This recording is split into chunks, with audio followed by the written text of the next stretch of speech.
ప్రపంచంలో the biggest YouTuber ఎవరంటే mister beast. Million subscribers, billion views, ప్రపంచంలో అతిపెద్ద ఫేమ్ ఉన్న వ్యక్తి ఈ మిస్టర్ బీస్ట్. ఈ మిస్టర్ బీస్ట్ ప్రపంచానికే తెలియక ముందు, తన యూట్యూబ్ ఛానల్ పాపులర్ అవ్వకముందు తన యూట్యూబ్ ఛానల్ బ్యానర్లో ఏముండేదో మీకు తెలుసా? యేసుక్రీస్తు శిలువ మరియు యోహాను సువార్త 3వ అధ్యాయము 16వ వచనం. ఏంటనుకుంటున్నారా? దేవుడు లోకమును ఎంతో ప్రేమించెను. నిజమే కదా. ఆయన తన యూట్యూబ్ బ్యానర్లోనే బైబిల్ వచనాన్ని పెట్టుకున్నాడంటే ఆయనకి యేసుక్రీస్తు మీద ఎంత గౌరవం ఉందో మనకు అర్థమవుతుంది.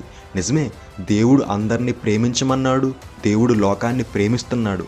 అందుకే మిస్టర్ బీస్ట్ కూడా ఎంతమందినో ప్రేమించి ఎన్నో మంచి కార్యాలు చేశాడు.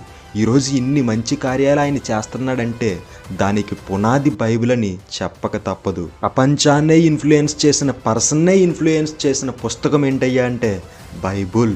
మరి అలాంటి